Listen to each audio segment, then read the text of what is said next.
Okay, so I don't mean to build this one up. This is a might be a monumental one. We'll see. Mishlei 10:21. Sifte Tzadik. Oops. Oh, yeah. Sifte Tzadik Yiru Rabin Evilim Bachasar Lev Yamuso. One of our usual first translators want to give a first translation. I could try. Go ahead. Okay, so the lips of the righteous. Is that like support? Okay, good. I like support. So I think actually I like support because it is a the most general thing. Where did you get that from another term? Like, I don't know. It just like popped into my head. Like I don't you were know. right. You were right. What's the this is not a question just for you, but anyone know what the shorish of this is?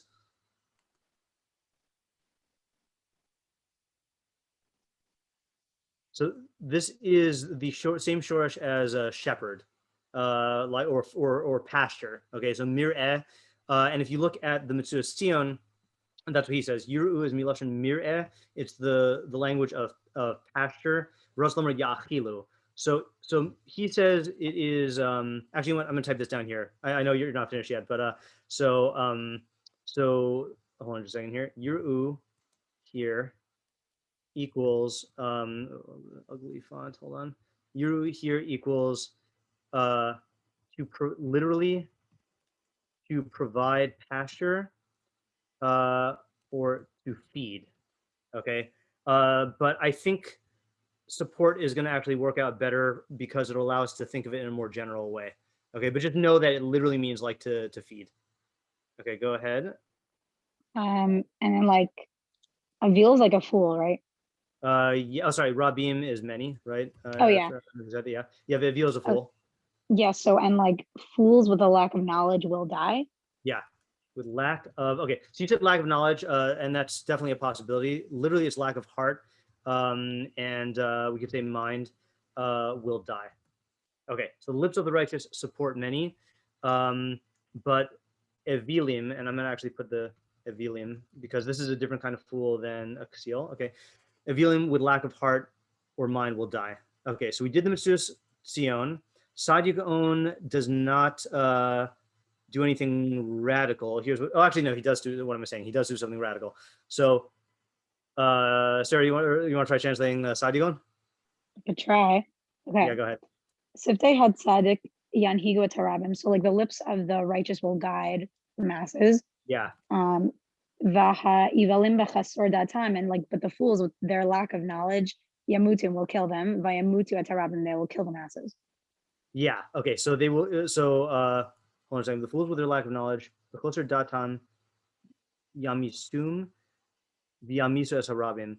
I think a better way for us to translate this is will be killed. Sorry, will be killed and will kill the masses. Okay. So what would you think, I guess, is prompting him? This is a question for everyone. What is prompting Saadia Gaon to add that part about killing the masses? Maybe having two comparable halves. Yeah, right. I think he's driven by the parallelism that if the tzaddik is feeding the masses, then the opposite of feeding is killing, and so he's saying that the Evilim are going to end up killing the masses. Yeah, so that's a little shocking there. Okay, and then for the Targum, I think the only thing we get out of this is Sif Vasa de Tzadike Rayan Sagie. That's just a straight up translation. It says Vashatib, excuse me, Bachatzirs Rayana Yamusin. So he just translates lave as thought. Okay. Sorry, thought. Okay, that's all we get from him. And you know what? I'm just going to go tzaddik because I think we're all familiar enough with the term tzaddik that we can say it in Hebrew here.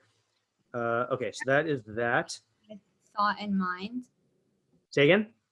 I said, is there like a different implication with thought and mind?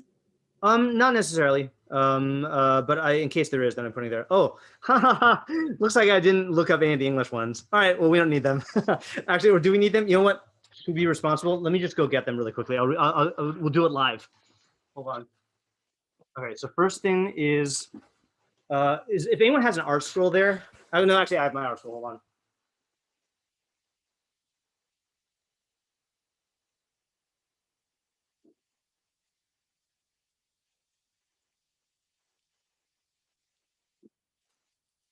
I wonder if anyone got my reference. We'll do it live. It's a very obscure YouTube reference. Okay. Let's see. All right. So Art Scroll says.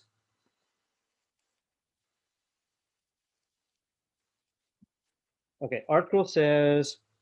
The lips of a righteous one will nourish many. Okay, so nourish, again, trying to use a word for feeding, but like providing pasture. So the oh, you know what? I should type this here. You know what? I'm not going to type it yet. Well, if you like one, then I'll type it. But the foolish will die through lack of, and then they say an understanding heart. Okay, Art School often does that. Living Nach, I have bookmarked. Living Nach says.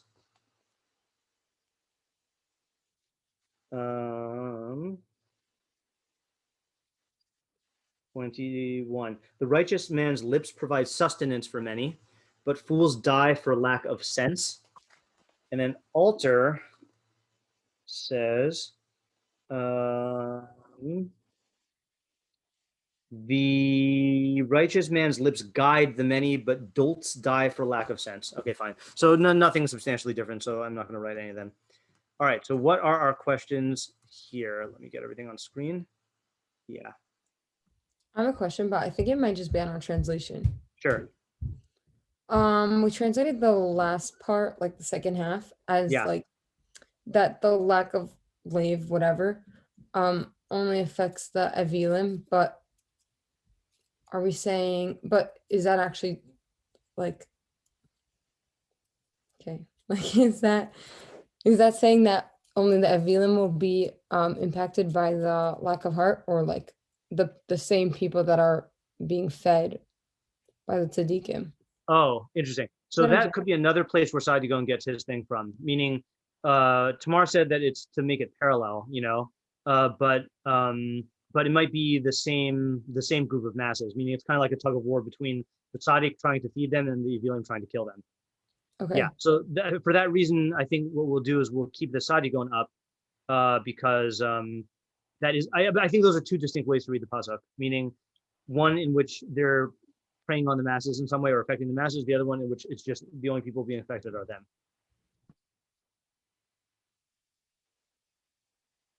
Okay. I have a question for, I feel like the first half of the pasuk and the second half don't really line up in terms of like that it's talking about the tzaddik and he's affecting other people, like feeding them.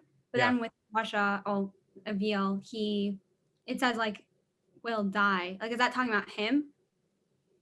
Yeah, Flame Shroud is talking about him unless you go Saadia Gaon. So then that's weird. Yeah. Okay. Fine. So let's put it this way. According to the straight translation, why does the first half describe the effect of the tzaddik on the masses, but the second half only talks about the Eveel effect, the Eveel's effect on himself? Yeah, that's your question. Okay.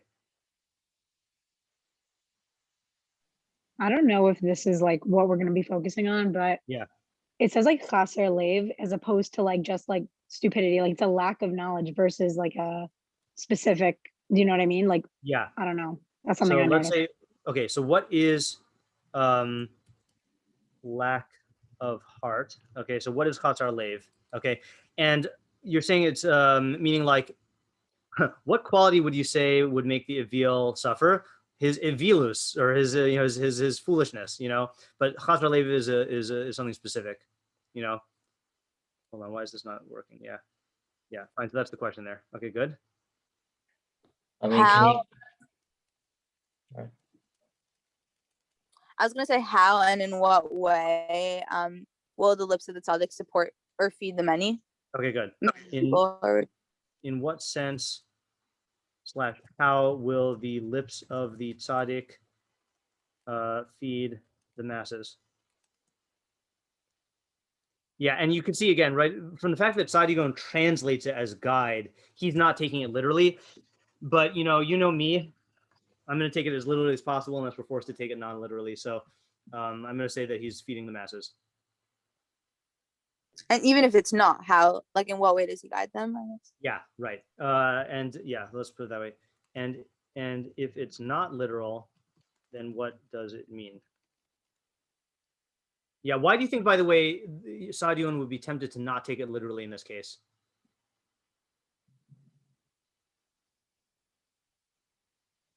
Because of that, it says like lips and like Yeah, unless lips, right? through a Unless- figure of speech. Yeah, exactly. Unless you're like feeding, unless you got really weird feeding practices, or like you're I was gonna say a bird, but birds don't have lips, you know. But I was thinking the same thing. yeah, right. So I think that's why he takes it non-literally.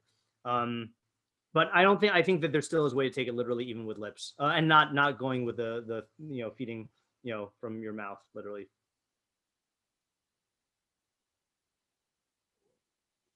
Okay, what else? What effect does the lips of the Sadiq have on himself? Oh, that's a good question also. Okay, so what so let's see. The pasuk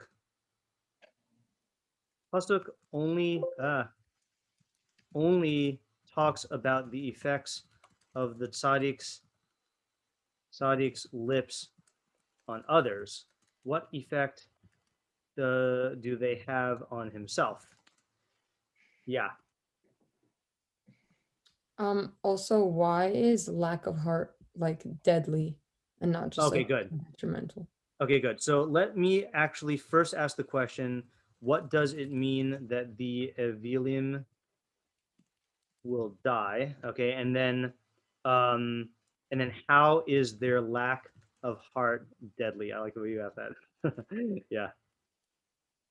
Right, meaning how does it kill them? How exactly does it kill them? Yeah, okay.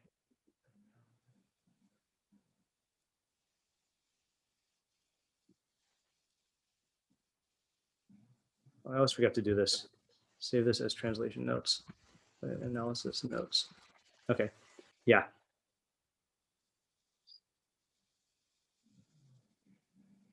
What's the other type of fool?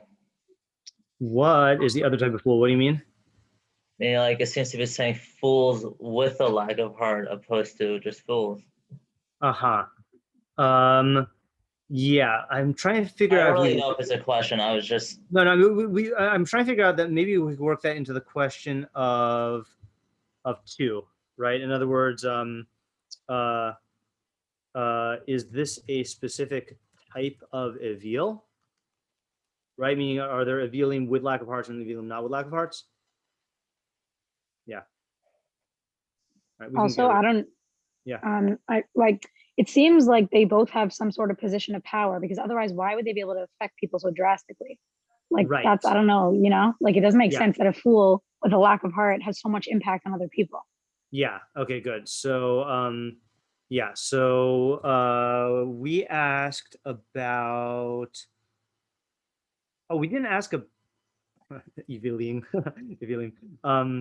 We didn't ask about how he'll affect others, did we?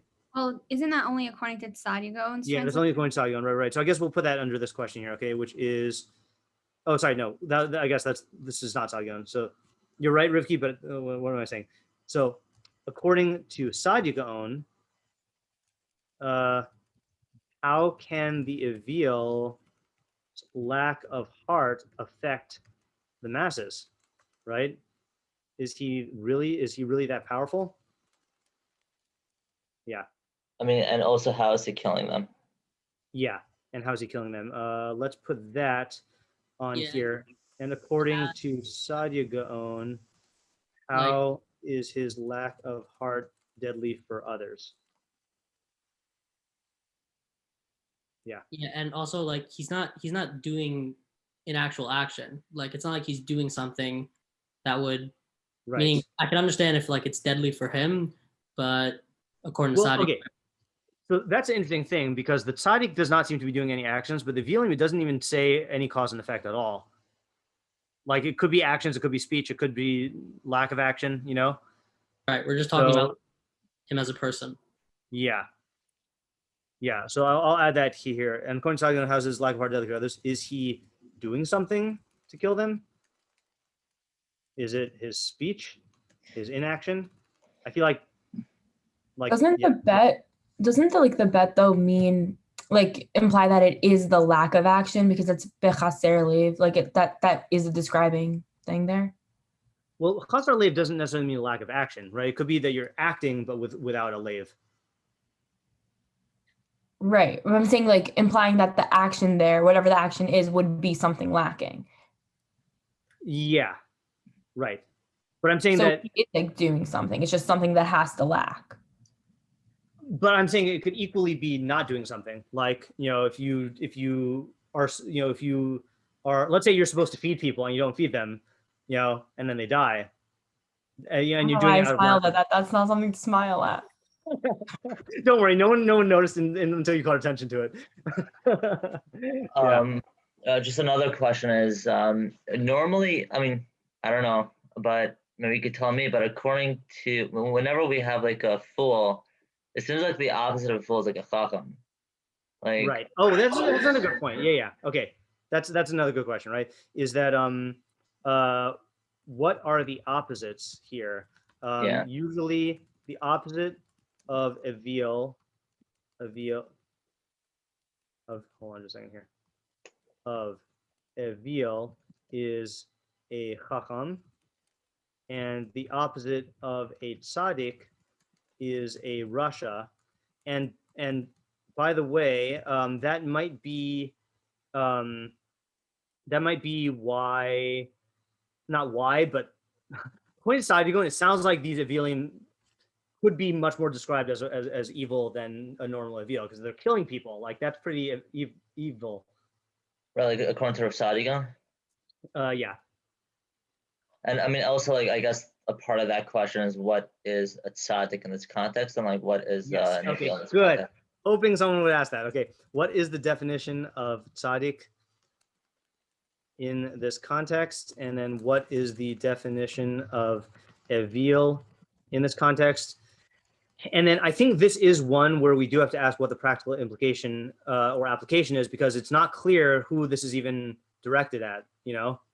What is the practical lesson / application? And then we'll throw in who is the audience, because I feel like those will be related. Also, I have another question on bechaser lev. Yeah. In terms of like it being, let's say, without heart, could you also read it as like with imperfection, like in a Was certain there like deficient heart, like deficient heart? kind of like with with an imperfection within the heart, like something about that imperfection is what's causing like death or whatever. Yeah, I think you could say that. Yeah. Okay. Wait, can I ask a question on the opposites question? Yeah. Okay, so I'm just wondering, like, is that like a major question? Because I feel like we've said before that like opposites is like how we usually do it, but it doesn't necessarily have to be read as opposites. So should we be like focusing on that, or like? I think we should, because the first of all, the vast majority of Mefarshim say that Mishlei talks on opposites, and it is our approach, and it's and I would only that, to me, that's like a fundamental part of the approach of Mishlei. So I wouldn't say like I used to that it has to be opposites, but I would be shocked if it wasn't. In the structure of the two phrases, I feel like it places the object in relationship to the subject differently, meaning like it's the lips of the tzaddik, and then it's like the fools without a heart or mind will die, meaning like it's a weird switch. Right, meaning with the tzaddik, the subject is the lips, and tzaddik like takes a back seat in a sense, like it's his lips that are doing the thing. But with the Eveel, it's they themselves are, it could have said the lips of the tzaddik feed the many, and the lack of heart of fools will kill them. Is that like what you're sensing there in terms of the, or something like that? I mean, I think there's various ways he could have like fixed it. He could have said the tzaddik with his lips will feed the masses. Yeah. All right, so that would be a little subtle stylistic question here. Okay. Why is the subject of the first half the tzaddik's lips, but the subject of the second half the Eveelim themselves? Yeah. Okay. Are we ready to think? A lot of Yep. questions here. We're gonna have to zoom out a lot. Okay, we got it all there. Yeah, sorry if that's small. Let's do our thinking minute. And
okay, so let's do what we usually do.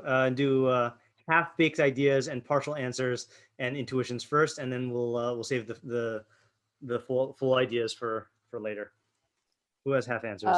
I have like a reaction a little bit. Sure. Okay, that's which fine. is- Also, Yeah, just like on the second half of the pasuk, which is that I don't know exactly what chaser leave means, but I feel like you could kind of think that like maybe you'll have some bad consequences from your not thinking things through or not understanding something, but like dying is pretty bleak. yeah. Yeah. Okay. Good. So I think that's a good opening for dying in general. I don't mean for dying in general. For Mishlei's use of the word dying in general, and I'm sure we've talked about this before, but it's good to review. Is many times when Mishlei says "will die," it just means bad stuff will happen. But the worst thing that can happen in the Mishleic world is death. And I think what Tamara is observing is like why it's a rhetorically powerful way to frame it, that you like, I mean, people say that, right? You could have died. Like when someone does something reckless and stupid, and like you try to convey you could have died, it's like a wake-up call, so yeah, Eveel, a lot of bad stuff will happen to them. Maybe this doesn't mean that they will guarantee that they're going to die, but it's giving the like the utmost the most extreme consequence. However, that's good for Mishlei in general. I would slightly challenge that based on the fact that here death is being used as the opposite of being fed. So it's not just like, if it was death and life, I would be much more inclined to say that it's just talking about the extremes. But feeding sounds like a specific case or specific mushal, and then death would seem to be like by lack of food. So it's not so that still might be why, like what Tamara's saying, it still might be why it phrases it this way. But I might not go as far as what we usually do of saying it's just like all bad consequences. So Tamara, your point stands. I just wanted to do the loop around, yeah. I have an intuition. Go ahead.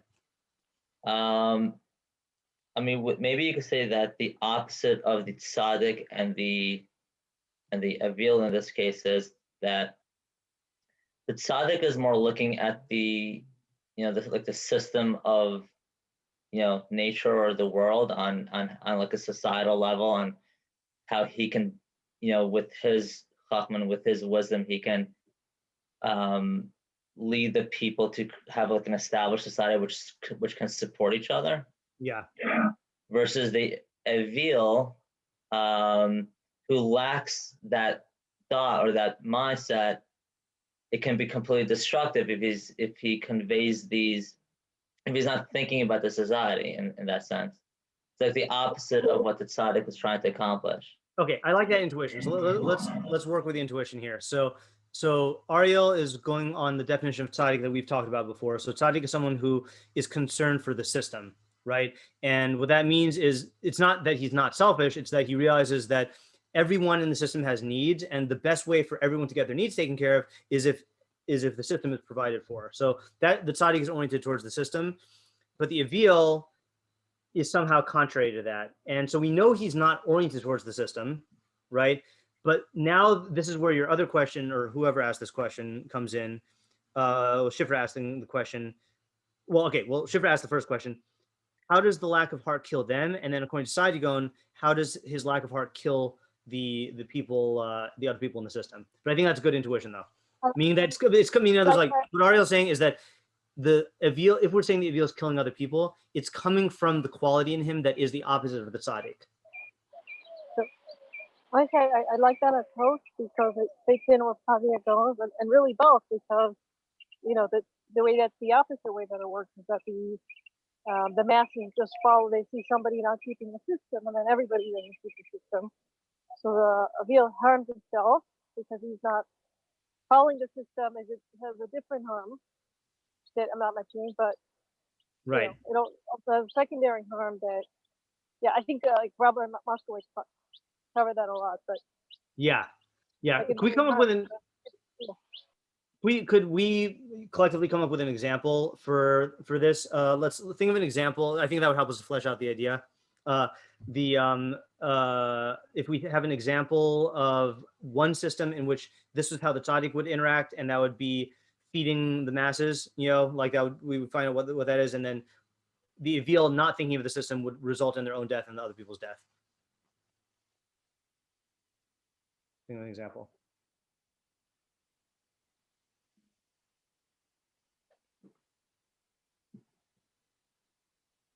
I was thinking of like cheating on something, like cheating on your taxes or cheating, you know, if it more on your taxes, that would then everybody, you know, cheats and then the system is corrupted. Right. And Okay. So that's a good. You can also get caught. Right. Okay, good. That's a really good example. Okay, good. So I think the reason why I wanted an example is usually because we compare the tzaddik and the Russia. It's much easier to see how the Russia is bad for the system because he's basically hijacking the system for his own purposes. But the Eveel is just not thinking about other people and not realizing the impact that his actions are going to have on the system. And so that example is perfect. Is if you cheat on your taxes, so then there's a chance the IRS is going to catch you, but then there's also a chance that if this spreads, you know, or if you know, especially if you're on a smaller scale and like you're supposed to be paying your dues and you're like cheating on it, then not everyone is going to get, you know, the money's not going to go where it needs to go, and then the entire thing will collapse. You know, like maybe a smaller scale model. I know this has been a problem in different areas of Jewish society, but like, you know, there are a lot of people who are on financial aid in schools, and you know, for good reason, and then there are other people who are on financial aid for not good reason, like really, like, you know, like there are these, you know, again, it always upset me to hear about these people who like are on financial assistance, and then for Pesach they go on these like fancy vacations in Mexico. You know, well, really, like you need to pay the money, you know, you need financial aid for school, but like you're going to take all these vacations. And who are these things subsidized by? Subsidized by, like, you know, by the people who can pay. So what ends up happening is like it's cheating the system of the people who actually need the financial aid. And then ultimately it's going to cause a collapse in the entire system as a whole. And then the people who are like going on these vacations, they're not going to have a school either, you know? So it's very easy to see how, so that's not evil. It's not like they're like embezzling money from the school, but it is lack of thought. It's like lack of thinking about the consequences and the impact on the system, and that's going to cause this collapse. So I think this is actually a good, candidate for like a complete idea in the pasuk. Is this idea, is there anything lacking here? Because I think like this is a good basic idea. Yeah, Rivki? Yeah, I was about to ask a question. Yeah.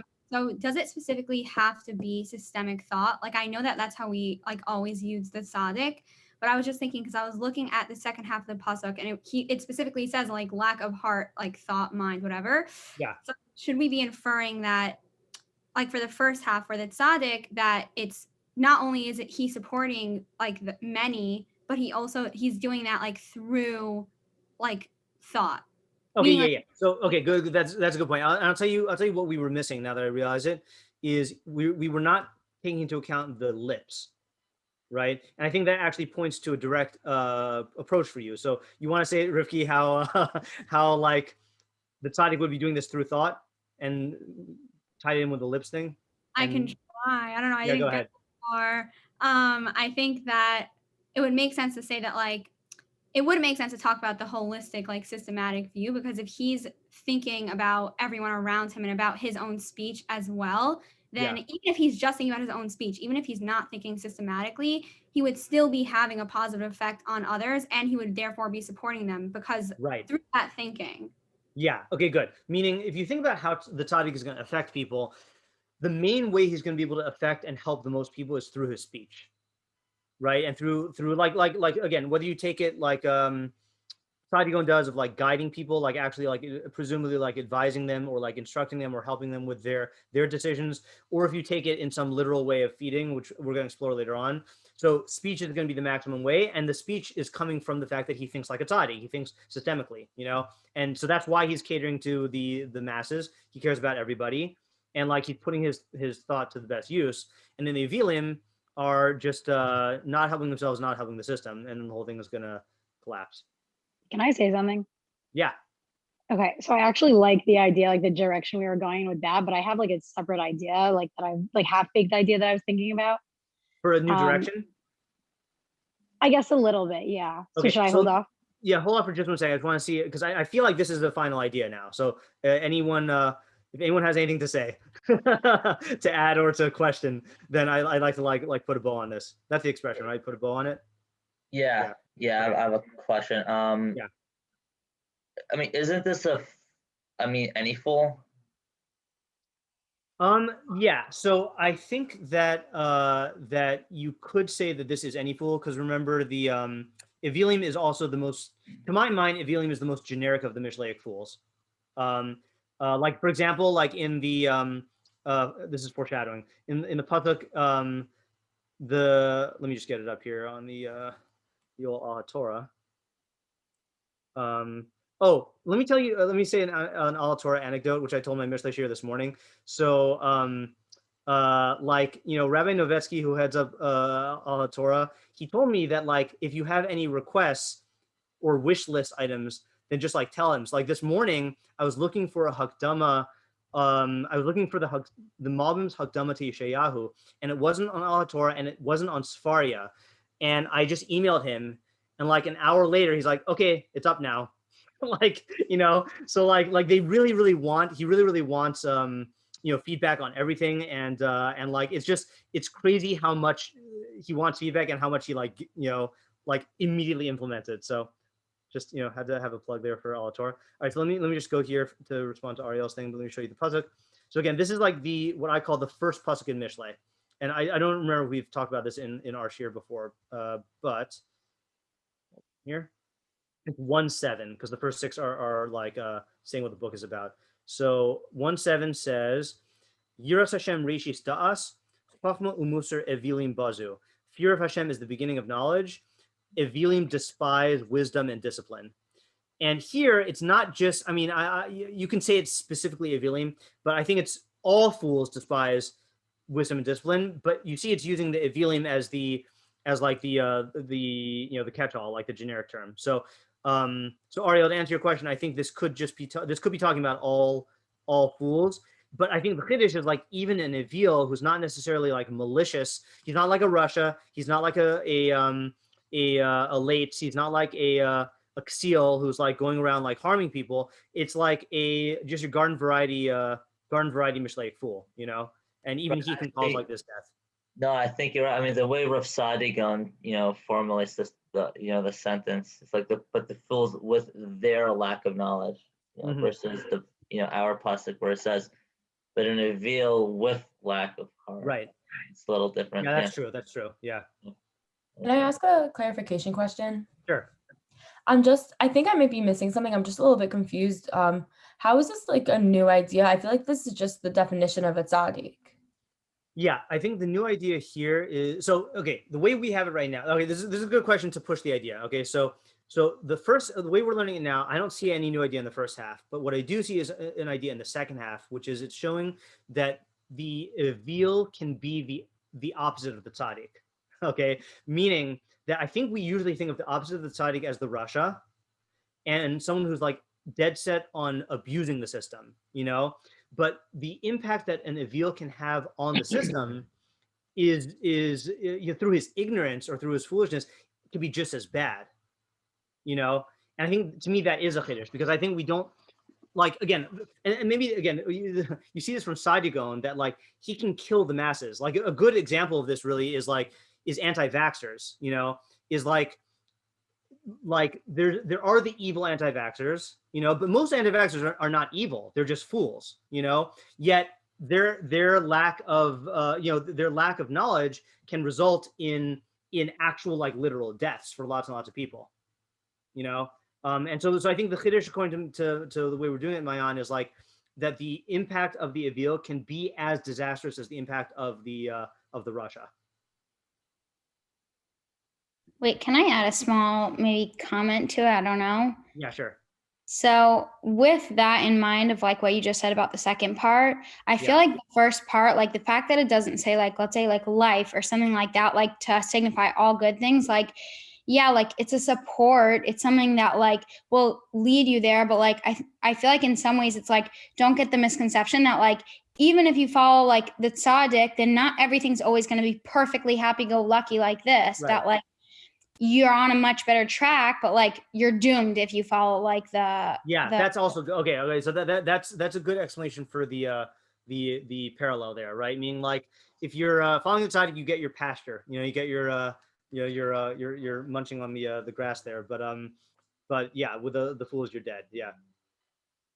Wait, can you just repeat? I don't know why I didn't like hop what Avital just said. Avital's saying that if it contrasted life and death, then it would really be saying the extremes. Like if you are the tzaddik and you follow the tzaddik's advice, or like you're in the tzaddik system, you're going to get like complete life, like all the greatest stuff, you know. But here it's not saying that. It's saying you're going to get nourishment, you know, you get supported. Like doesn't mean that you're going to like you know, everything's going to be all perfect, but the fools can lead to actual worst case scenario. It's like it could have been a Yitron like type, but it's like almost... yeah, it's a nice touch. Yeah. I feel like this, sorry. Yeah, Mayan.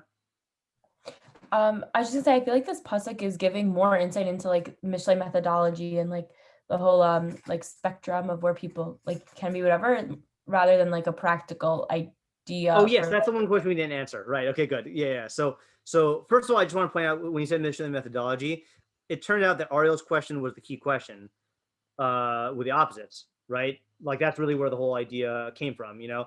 But the question now is, who's the audience and what's the practical application here?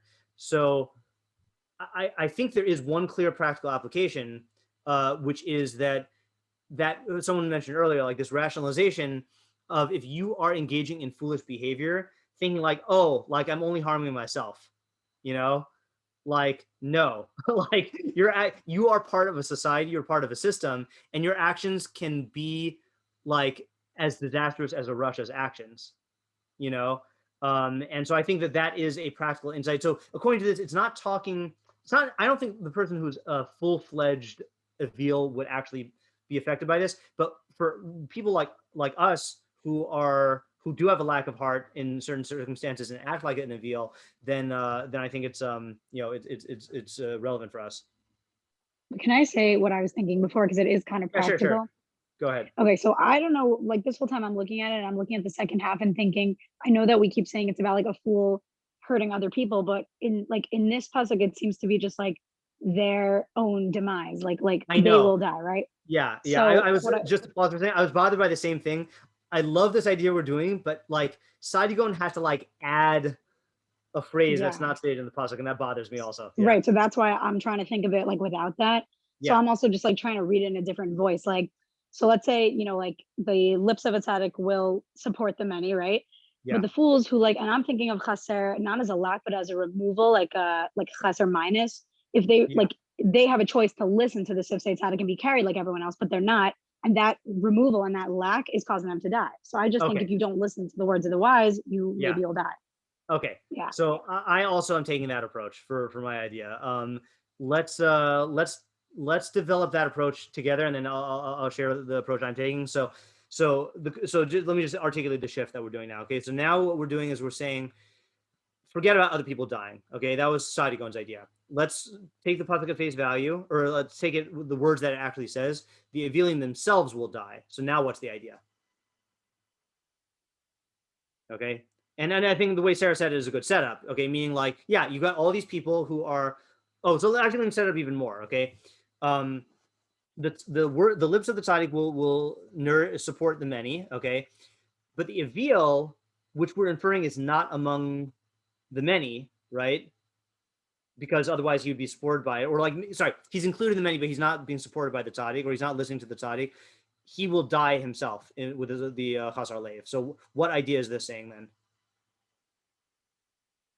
I have two thoughts. Sure. Either like it's advice kind of to the Avail to be like, even you should be following the tzaddik because you could be supported, but you'll die like alone. Okay, good. Or I just forgot my second one. But oh yeah.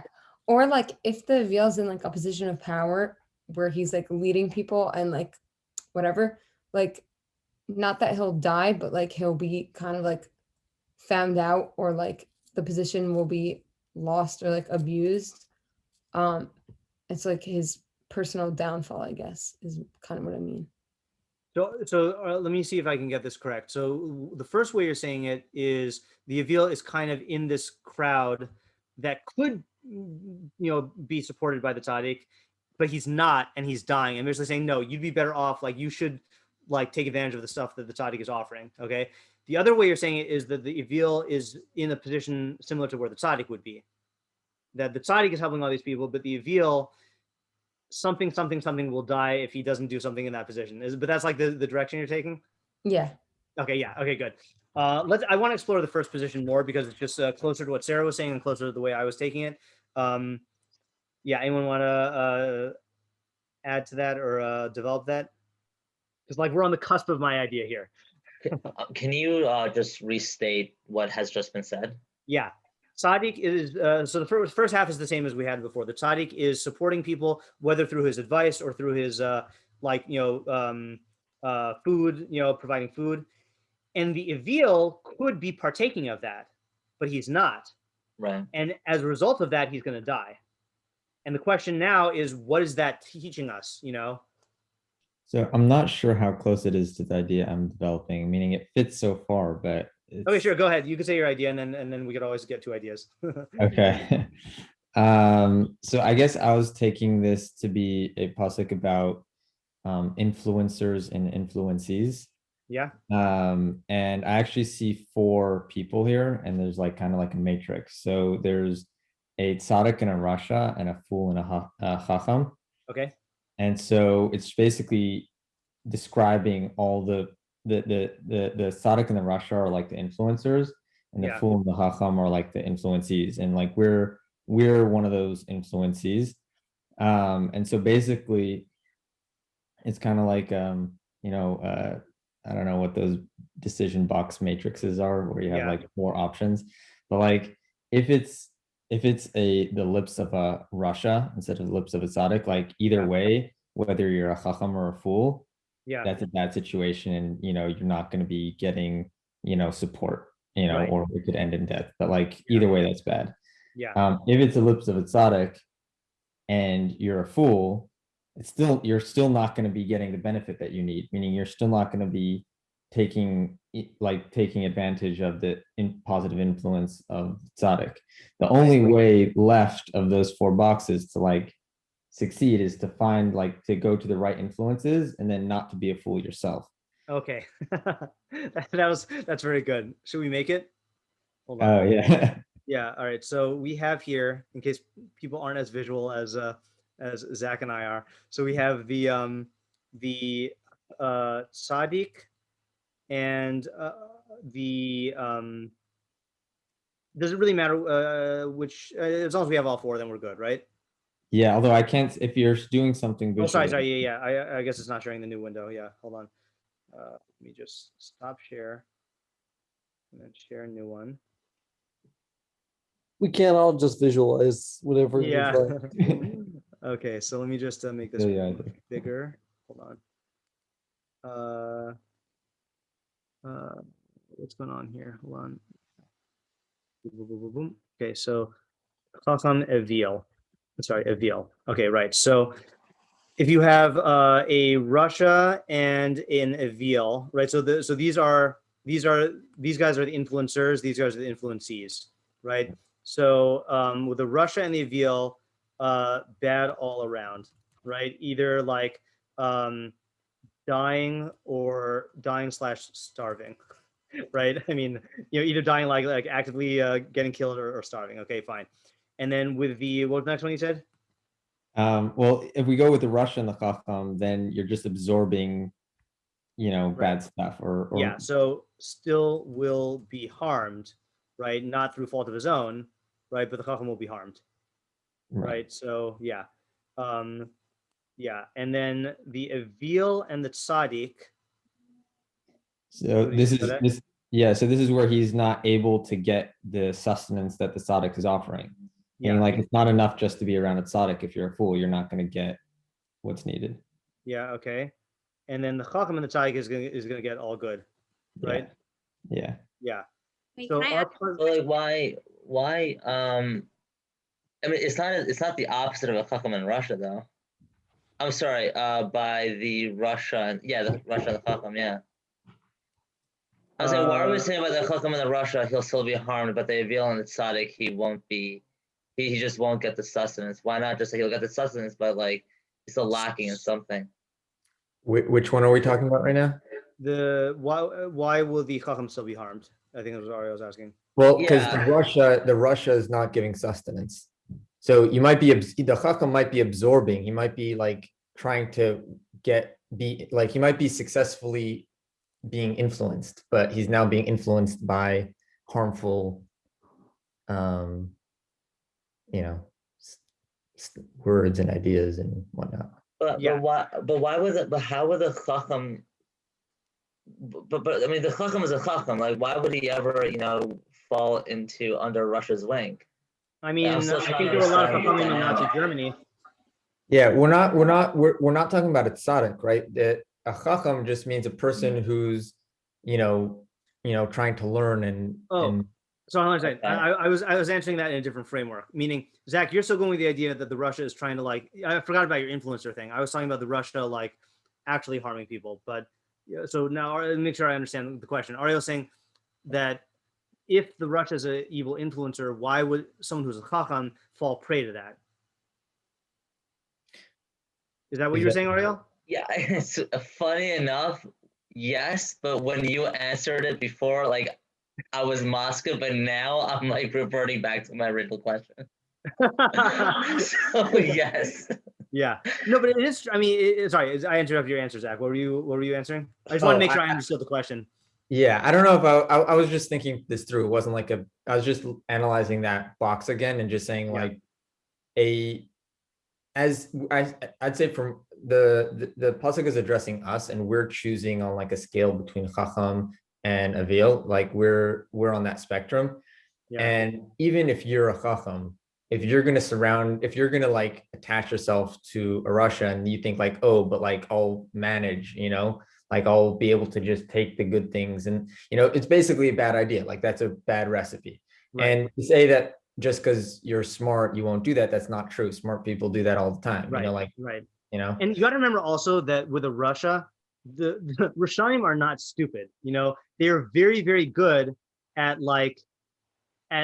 getting their value system into your head. And then if you're a chacham, that's going to actually be worse, because then your mind is going to be in service of the value system that the Russia gave you. And like you said, the rationalization that the chacham says is always based on his chachma, that I can get the good and then not have the bad. That's the whole Rebbe Meir thing, that his Rebbe Elisha ben Avuya was an Apikoros, and he said I can take the fruit and cast away the kernel, and what do you call it? He did that, but no one else is able to do that. And Chazal say don't try to be like Rebbe Meir. I thought it was Acher, Rebbe Meir and Acher. Yeah, Acher. Well, we call him Acher now. His name is Elisha ben Avuya, but he got. I see. And he was really the only one who can filter out, how the Russia was able to. Right, and that's because Rebbe Meir was the greatest, chacham and tzaddik in his generation, but that was the one exception, Interesting. Yeah. Well, yeah, it's true. I mean, everyone else under Acher, just they're all chachamim. They all followed Acher. They just fell prey to that. Yeah. Hey, can I ask a question? Yeah. So are we taking this like little like chart as not necessarily like solid, like set in stone? Because I was thinking like I feel like it's possible for the Eveel to be affected positively by the tzaddik if he like starts to change his mindset, which I guess is exactly what the pasuk is trying to do. Yeah, exactly right. Yeah. So okay. So this is good because according to this, the pasuk is. You know what I should have done? Let me hold on, just 1 second. I'm just going to copy and paste the chart onto the actual document so I don't have to keep on switching back and forth. Yeah, so this pasuk is saying, it's addressing that point, which is that, hold on, we're almost there. Where should I put the chart? Let's put it here. Yeah, okay. So what it's saying is that the Eveel is not going to benefit from the tzaddik. And the question is why? Like mindset or lack thereof. Yeah, something about his mind, right? I feel like, like, I don't know why the analogy that comes to mind is like a bucket with a hole in it. Like, even if you're next to like a working faucet, like you're not really collecting much. Interesting. So I guess it's going to depend on how we interpret the Eveel here. Okay. And if you don't mind, I'm going to state my idea now. Okay. And we'll work with this. Okay. So let me tell you the background here. Well, first of all, let me just tell you a pshat thing. Okay.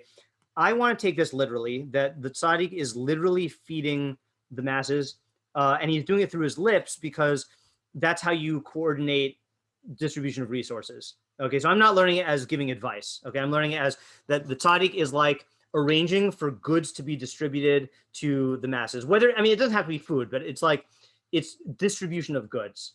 Okay, and the Eveel is not partaking of that. And the question is, why not? Okay, so what do we know about the Eveel? So we know two things. One is that the basic definition of the Eveel is that he's a pleasure seeker. Okay, that's like the basic generic definition of Mishlei is he pursues immediate pleasure and avoids immediate pain, or tries to avoid immediate pain, and that's his basic definition. Okay, the other thing we know about him is that what we just saw in the introductory pasuk to Mishlei is he hates chachma and musar. He hates wisdom and discipline. So he's not into Mishlei. Okay.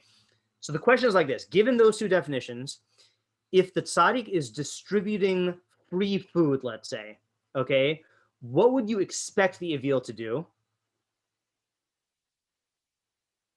Like it's free food. It's free food, right? That's what the Eveel loves, right? So you'd expect the Eveel to partake of it. And the pasuk is saying that he won't. And the question is, why not? Okay, so this is my theory, okay? My theory is, what is the foundational value system of the Eveel? So up until I learned this pasuk, I thought that the foundational value system of the Eveel is pleasure and pain.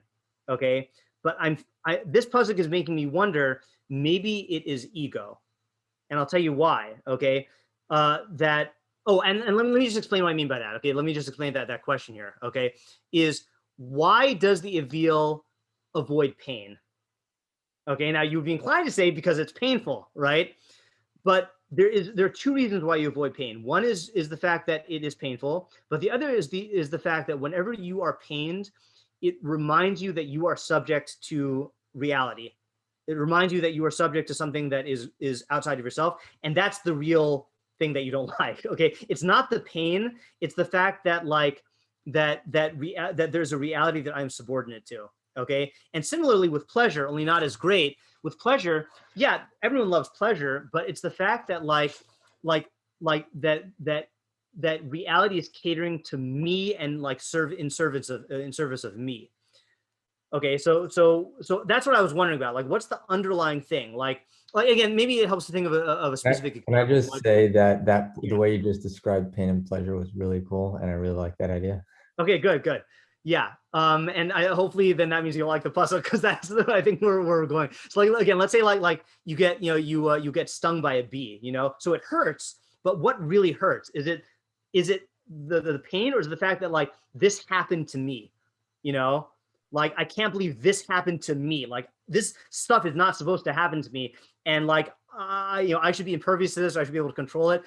So that's the real, the real pain. So I was wondering this. One more time. Say again? Could you say it one more time? Yeah. What is painful about pain? Okay. Is it like the physical stimulus or whatever? Or is it the fact that pain brings to mind the idea that I am subject to a reality that's greater than myself and that's outside of myself? And that's a blow to the ego. So it's the underlying, another way, I'll give you an example. Animals really they just have pain. Like most animals, it's just pain itself. But a human being experiences pain through the filter of the ego. The victimization, the suffering, like reality's out to get me, or like I'm not in as primary of a place in reality as I thought I was, and this unseats that notion in my mind. Okay. May I ask a couple questions? On this, yeah, I haven't finished the idea yet, but go ahead. Fine. Finish the idea. Okay. So here's what I want to say. Okay. If the tzaddik were to go over to the Eveel and try to say, hey, Mr. Eveel, like you're not living in the right way. If you lived according to Mishlei, then your life would be a lot better. So what's the Eveel's reaction going to be? You're just going to tell him to go fly a kite. Yes, he's going to tell him to go fly a kite, right? Okay. So, but here's the thing, and this is the critical point in the idea, okay? Here you have a case where the tzaddik is just distributing free pleasure to the Eveel, okay? And he's not even doing it to the Eveel, he's doing it to the masses, okay? But if the Eveel will not partake of it, why? Because even that far removed connection to the tzaddik is too much of a blow to his ego. Meaning, he knows that this tzaddik was able to produce this food and distribute it because the tzaddik is living a lifestyle of Mishlei. And the Eveel wants nothing to do with that lifestyle of Mishlei, to the point where he won't even partake of the food that is being given by the tzaddik, even though it's not being given directly to him, and it's not even like, tzaddik is not trying to change his behavior. It's like that food is tainted by the chachma and musar of the tzaddik, and the Eveel can't stand that, and he would rather like die than to partake of that food. And what that shows is that the underlying foundation of the Eveel is not pleasure seeking, it's really ego. Right. Can I ask my question now? Yes, go ahead. Right. Yeah, So, let's get the question on. Yeah. go ahead. What if there was another Eveel giving food to the masses?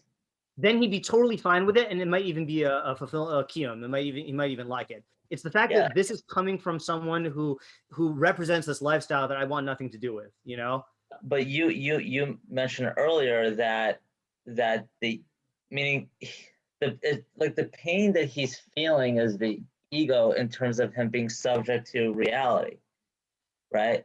Right. So it shouldn't really make a difference where he's getting the food from. But the thing is that if it's just a fellow Eveel like sharing it with him, that doesn't involve subordinating himself to reality. That's just like, he's one of the guys, So what reality are we speaking about? I mean, are we speaking the reality about of justice, the reality of caring about the system? Because he's going to know that this tzaddik is doing this because he's caring about the system, and it's coming from the fact that the tzaddik is feeding the masses or nourishing them or supporting them. That's coming from the tzaddik's value system, which is antithetical to the Eveel, and the Eveel doesn't want anything to do with that.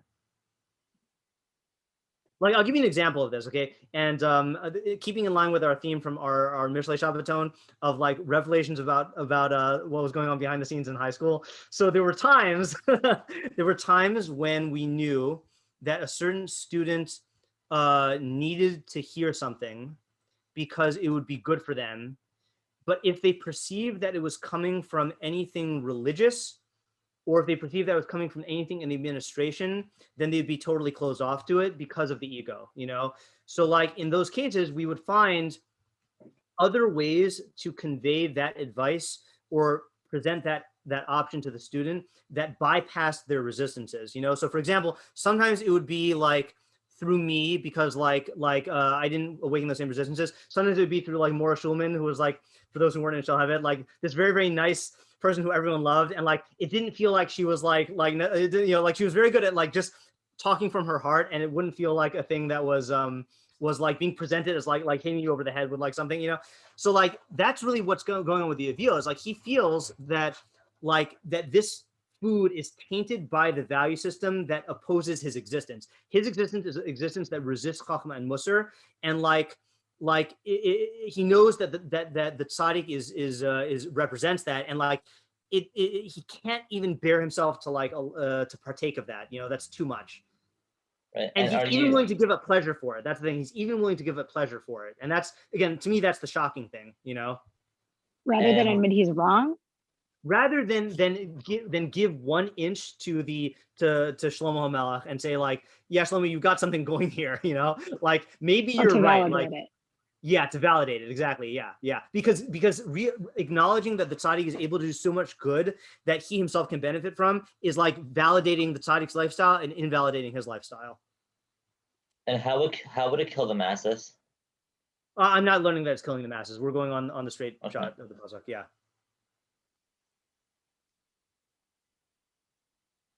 Wait, does the Eveel, okay, this whole like resistance that's coming from the tzaddik's like view of the system, is this coming from not wanting to put effort in to actually try to become like the tzaddik, or you're saying this is more from like just like where exactly is that resistance coming from? Like I know you're saying it's coming from the Eveel's hatred of Chachma and Musar, and the tzaddik is the full expression of Chachma and Musar. But we're not talking about like this reason for that hatred. We're just saying like that's what it is, and like the reason for the hatred we see elsewhere, and the reason for the hatred is what I was saying before. I wasn't getting it from the pasuk, but the fact that he doesn't want the Eveel relates to reality as an authority figure, so he doesn't want to give in to that authority.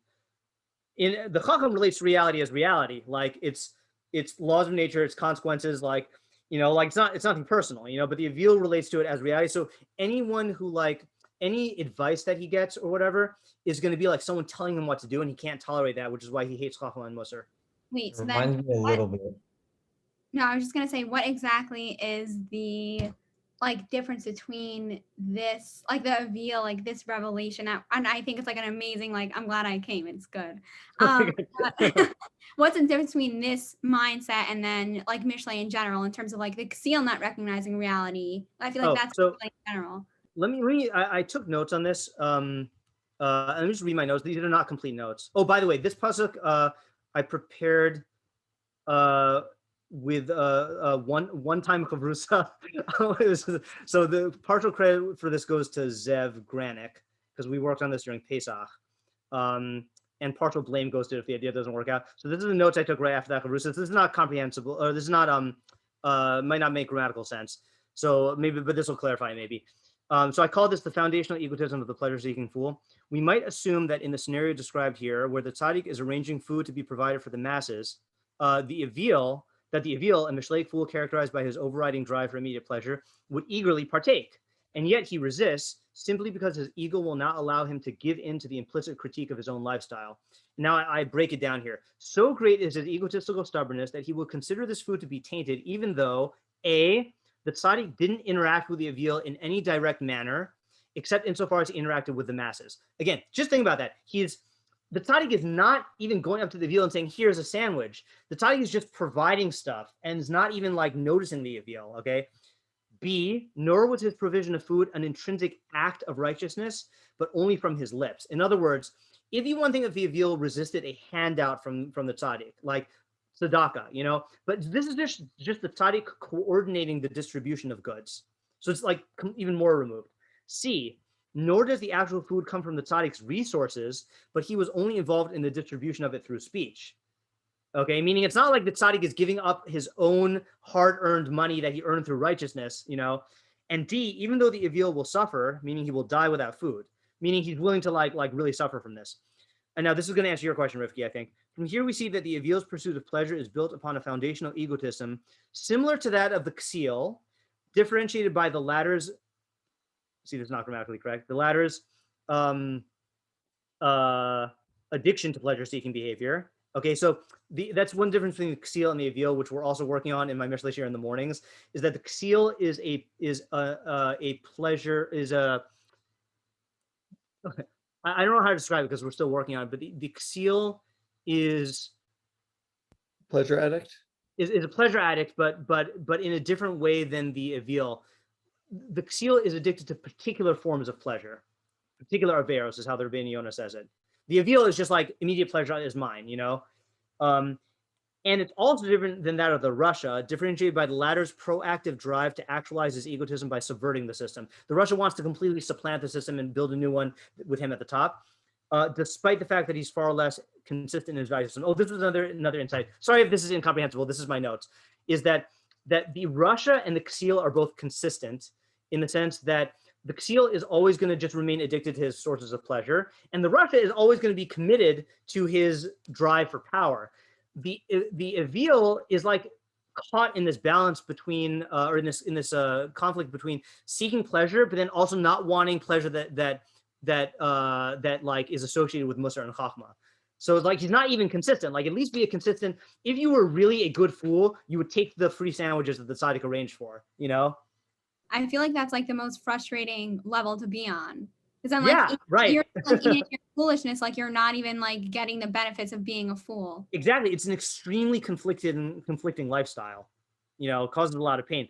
The Russia at least gets to like ride that high of like ascending to power until he crashes, and then it's horrible, you know. But no, the Russia has its own conflicts. I shouldn't glorify the Russia's lifestyle. But yeah, it's like it's very, very inconsistent.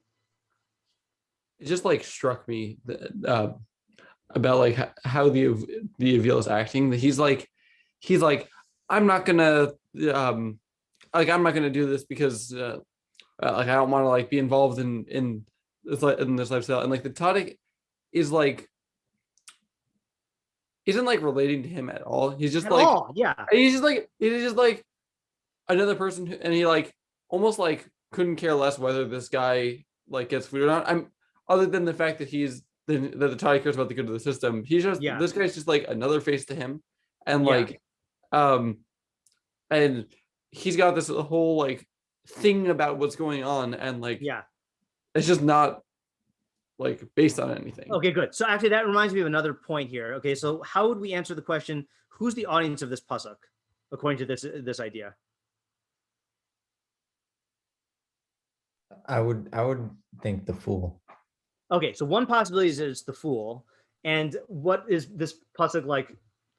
What's he going to get out of it? Like, what message are we hoping he gets out of this? Well, presumably not like a lost cause fool, but like sort of us when we're tending toward the foolish side, right? Yeah, but like it's basically, I would say based off of how you're structuring it, that it's basically telling you to be aware of your ego. Meaning, like if something is good coming your way, don't turn it down because you're letting your ego get in the way when it has nothing to do with, you know, what's being offered.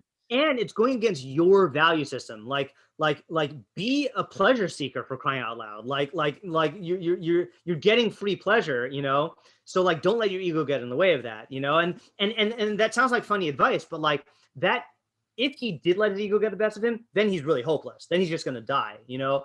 At least if he's a consistent pleasure seeker, then like at least he's having a happy death, you know. He's sorry, a happy destructive path, you know. But then who's the other candidate that this might be for? And who's really going to use this all the time? I would say the tzaddik.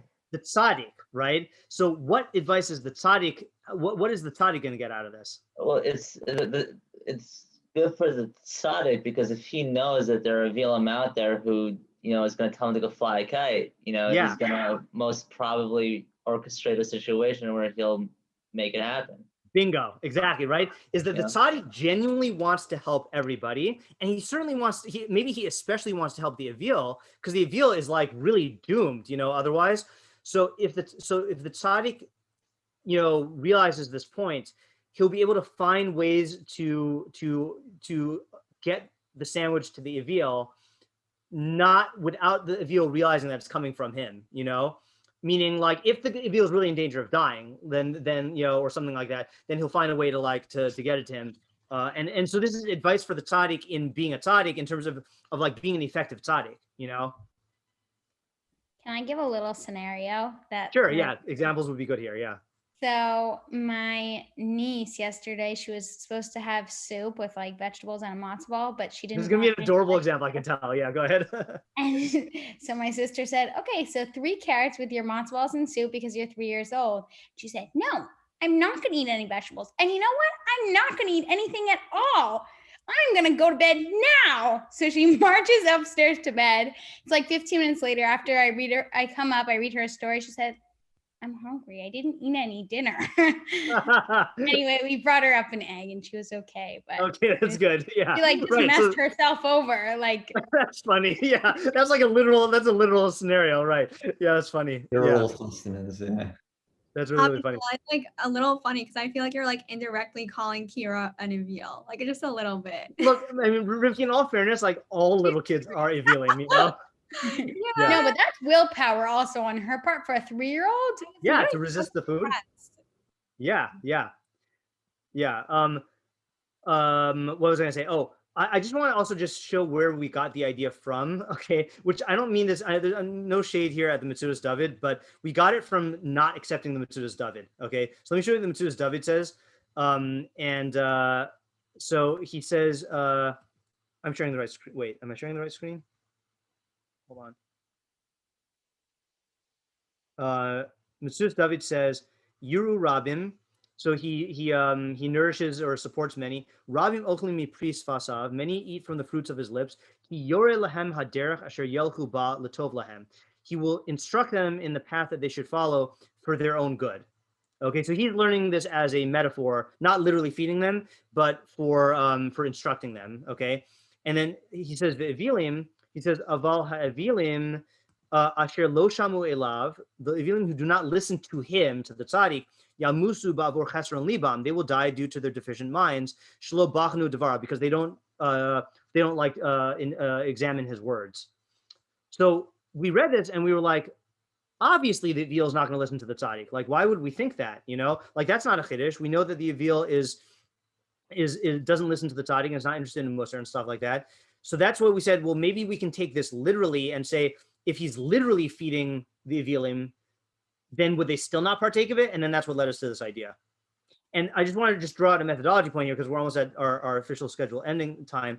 This is why the moral of the story is like this is why I think you should always ask these questions here.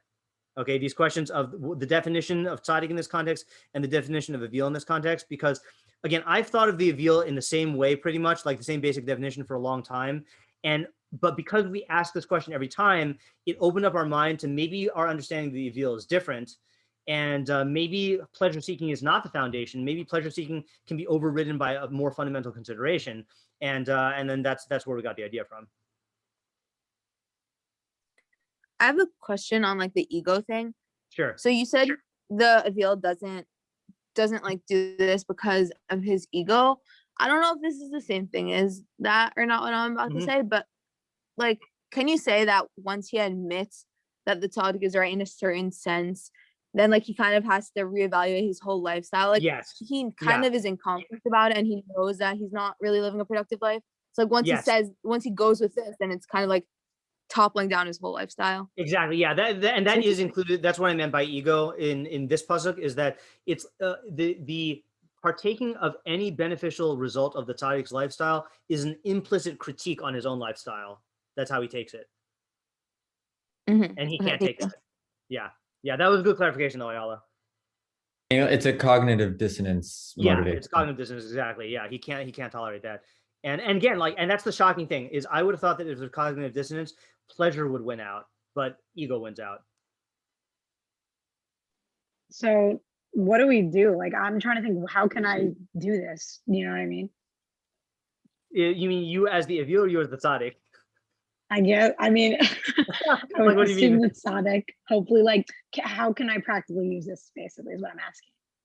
Right. So I think the two practical applications we said are both good. Like, we all are prone to being like Eveeling sometimes, and sometimes you got to realize like okay, this is I keep on thinking about like high school. You know, like there are times when like you see someone, when I'll see a student struggling and they're like, and it's just like why don't they ask for help? You know, and like if they just asked for help, it would just like make their life so much more enjoyable, you know, and they would just save themselves so much pain if they just ask for help, you know.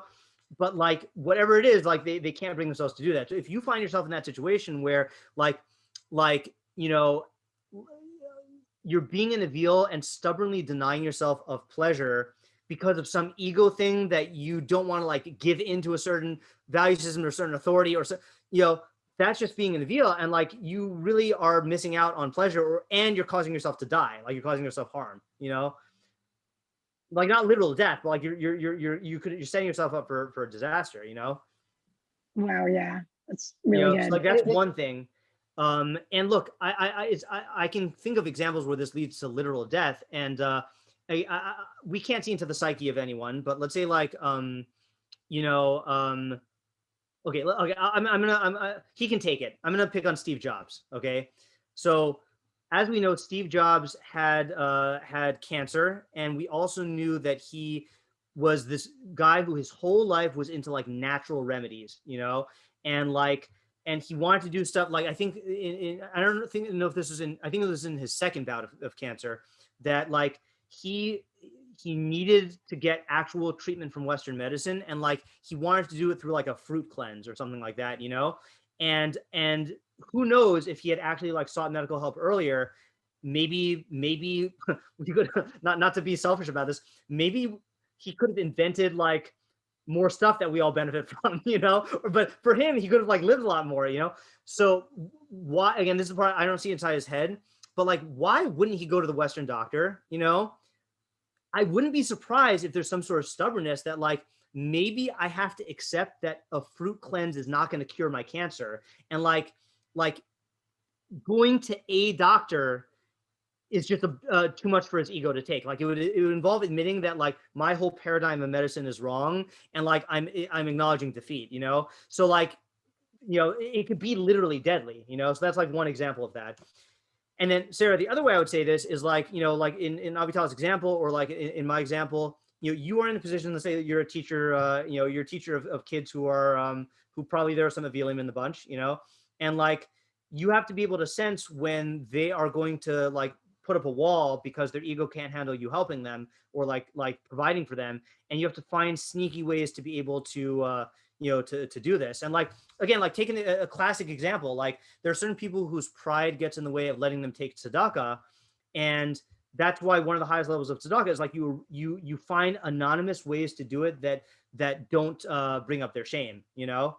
And like it's and you know, and if you're in a position to of being a tzaddik, like even not a full-fledged Mishleic tzaddik, but someone who's like caring for the system, you have to be aware that not everyone is just going to benefit from the stuff that you dish out. Some people have their own internal struggles that prevent them from taking advantage of that. And you have to like work with that and help them. To be a true tzaddik, you have to help benefit them in ways that factor in their internal resistances. Right. And I feel like we could even boil this down to like a micro level. In terms of how we as human beings deal with cognitive dissonance. So in order to learn anywhere in any part of our lives, we have to be able to like admit to ourselves that we were wrong about something, or that there was some inefficiency or some lack of knowledge. Right. So being able to appreciate that and take advantage of it is what it means to learn. And being a fool is when you can't take the cognitive dissonance and you just shy away from it altogether. Yeah, right. Like on a macro level or a micro level, it's going to lead you to the path of the fool. Exactly, and just to support that, that's why the fools. That's what it says in that first pasuk in Mishlei. It doesn't say that the fools just don't listen to wisdom and discipline. It says they scorn it, because they that indicates a real cognitive dissonance, that they have to like put it down or like reject it aggressively. You know, in many cases, you know. It's rare that you'll find a fool who is just completely neutral and like nonchalant about it, because that's not how cognitive dissonance works, you know. Wait, what's the like level above the tzaddik again that like a Mishlei doesn't really speak about? Chassid. So do you think we can relate how he would like deal with this, just out of like curiosity? It's a great question. Wow, that threw me for a loop. That's like in Tehillim mode. I don't know if I can go there right now. You know, the other difficult thing, the other thing that's confusing me is I've been involved in Chassid in Pirkei Avos all year, which is a moral Chassid. and what do you call it? And Tehillim is like a chassid who's emulating God's ways. I can't handle that question tonight. What about, I have a shot. Is what if we relate to it as far as like how, so meaning the tzaddik is someone who cares about the system. Yeah. A fool isn't necessarily inherent to the system, right? It's the many that he cares about.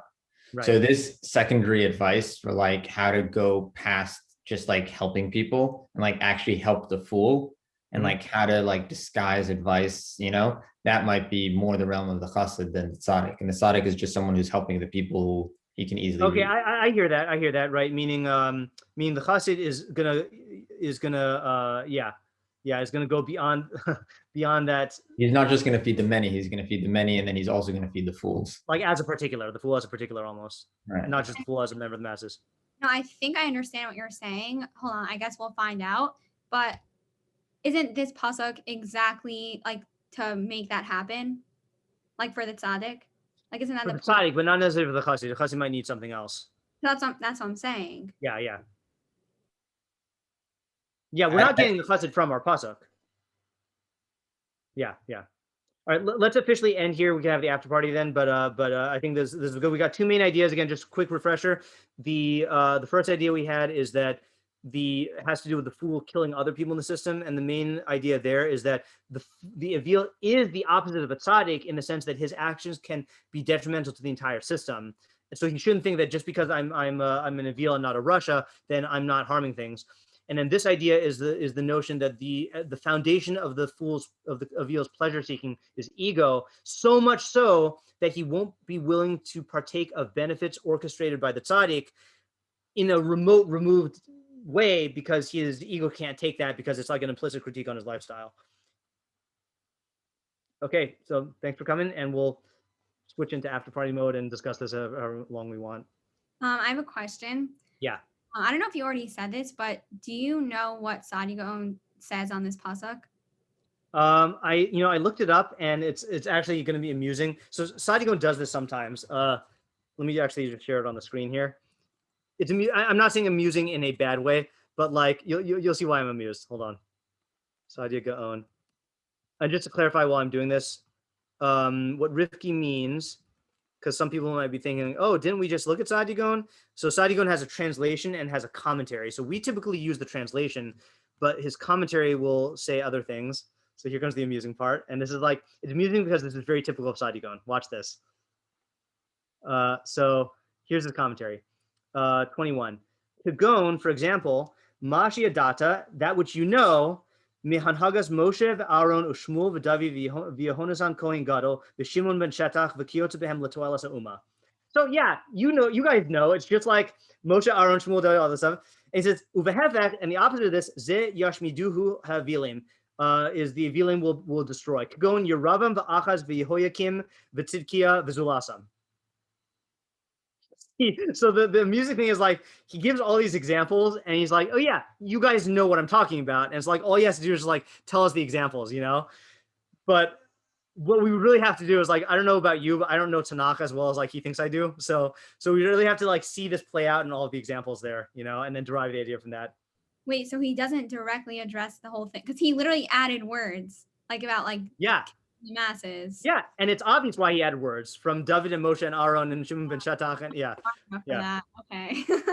Yeah, I know, right? So it's like extremely helpful in the sense that he's giving us lots of examples, but like we have to like be familiar with those examples, and otherwise it's not so helpful. This pasuk really reminds me of the pasuk that we did in Shalhavet about that like if your enemy is hungry, give them food, and if they're thirsty, give them water because they'll be putting like coals on their head. Yeah. Or something like that. What about revenge? I'm just thinking like the tzaddik is like able to like take revenge without taking revenge of like giving what they want. That's funny, right? Meaning that the tzaddik is doing everything through tzedakah, in like finding like a chap, you know, to do that. Right. So like this pasuk, I feel like we're talking about that in like almost like pure motivations. Yeah, in a very, very positive way, right? Yeah. Wait, I don't know why I'm like not following your idea. Like I remember the idea, I just don't see how you're like connecting them. So can I try articulating my own? You tell me if this is what you meant. That we did this other pasuk where it's talking about how when a tzaddik wants to get revenge by causing pain to his enemy, he'll do it in a way through providing them with food and drink to make them feel ashamed that they harmed him so much, you know? So he's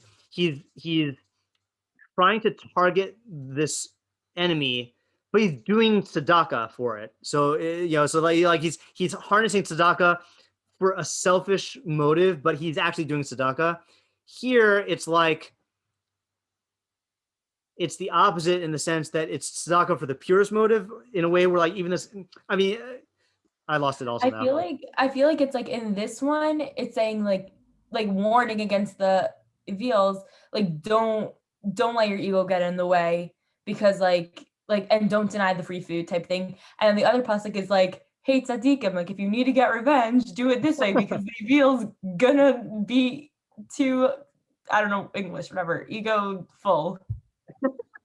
Yeah, I think I get the gist of what you're saying. Yeah. I like, as I mentioned, funny, I can hear. I can hear from Ariel's computer, like myself talking. I was like, so yeah, I like the idea of like the ego motivation, and so I just like that. I feel like I can just like move that into that matrix we're talking about as part of the motivation for what drives them into those boxes. Yeah. So like then when you're trying to put yourself into the right box, you can like align your motivation correctly to land up in the right. Yeah, that's good. Yeah. Wait, can I ask a question on the coals pasuk now? The coals? Was it coals? Yeah, the hot coals. Yeah. So okay. Open a bag of coals. Yeah. I'm gonna pretend like I know what you said, Mayan. You can text me. No, but so in terms of like that type of tzedakah, so it's still considered to be like a form of like a actual tzedakah because like the intention isn't there. Yeah, but the intention, our definition of tzedakah does not depend on intention. You're saying it's about the actual action. In Mishlei, I mean, it's the results. It's the results and it's the motive. Sorry, not the motive in the sense of intentions. It's like, are you doing an action that is benefiting the system or not? You know. So I guess I was asking more in terms of like actual like halacha or like actual like. It would definitely count as tzedakah. Yeah. That's interesting. Yeah, I've never heard anyone say that tzedakah can be invalidated by your motive. Tzedakah can be invalidated by your the manner in which you give it. Like that's the case of like if you like have $100 bill and you like throw it at the beggar like and like say like take that, you know, like or do some sort of like disrespectful thing, then it doesn't count as tzedakah, you know. But that makes sense because then you're actually like undermining this guy's needs. You're doing an action in a way that undermines the guy's needs by like causing him pain, you know. But I don't think your intention, like if you give tzedakah because you want your name on the shul building, you know, so that people will like admire you, that still is tzedakah. It's just lo lishma. Can I say something on that I heard? I'm not 100% sure. Like I'm not sure if it's from Pirkei I was aware, but I remember learning once that let's say a person gives tzedakah like on condition that something like, oh, I'm going to give tzedakah so that my son recovers, right? And then their son doesn't recover and he regrets it. That's like really bad. Like that was, I'm not sure if it invalidates it, but I know that was like, he shouldn't give it with a condition. I know half the case you're talking about. Half the case is I think that you are permitted to give tzedakah on a condition like that, but I don't remember what it says about if it doesn't come true and you regret it. It sounds like that would be bad, but I don't remember what it says. I don't know. Yeah.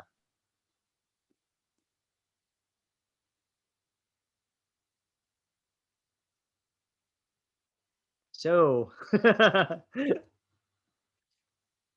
does Mishlei post Shabbaton different for everybody? Well, I'll tell you one thing. Last week was a disaster on Monday, and I'm glad that we didn't do that again. Disaster is a little bit of hyperbole, but it really was. I definitely like this format for sure. Yeah, this format is better, and it made me realize, you know, that there are teachers who have been teaching in like full-fledged hybrid classes of like half their class on Zoom and half their class in person. I can't imagine what that would be like. Like it was the first time last Monday was the first time like I fully sympathized with them. Can I say something? Yeah. I had to do that. It was a actual disaster. It was like teaching a merry-go-round like while you're on a Ferris wheel. It was terrible. Yeah, it was really bad. yeah, that's bad. And it's weird because like again, a couple people on Zoom is not a big deal, you know, or like oftentimes we have the reverse, like in yeshiva, like we've got like everyone on Zoom, and then there's like Zev, you know, but like, you know, and that's also not a big deal because then I could feel like I'm having a conversation. But like if it's half and half, that was the thing that really threw us off. Because I was gonna ask, but I feel like with Tehillim, like it's like that, like you do like Zoom, and so I was just wondering, like, you think it's because there's more people in yeshiva than on Zoom? No, well, Tehillim oftentimes it's just one person or two people, like Zev and Isaac, you know, like. Also, I feel like the level of interaction makes a big difference. Meaning, like, if there's not a lot of interaction, then, you know, like at least from the audience perspective, not the teacher perspective, but the fact that like it's interactive and people are building off of each other's ideas, to be stuck with like half the group and like I think because this group is extremely interactive, then I think that's what made it much harder. Agreed. Yeah. Yep. Yeah, my dad teaches like in that hybrid mode of like 50 in person, but like the other 50 are in person too, but in a different classroom, but they just have like different spaces because of COVID. So he like tries to get them to like interact, but as it is, it's a very like big class. So he's trying to get them to interact, ends up being like the people in person throwing the ones on Zoom under the bus, because they'll be like, oh, hey, fourth row, third, whatever, call on someone from there to answer the next question, but they don't know what the next question is or something like that. And it's a good laugh to hear it. I followed up until that example, but sounds like a great time. Yeah. Yeah. Okay. I mean, anything else? I like the ideas today. Okay, good. Me too. Alrighty. So I guess we'll call it quits, and until next time. All right. Thank you. Good night, everybody. Thank you.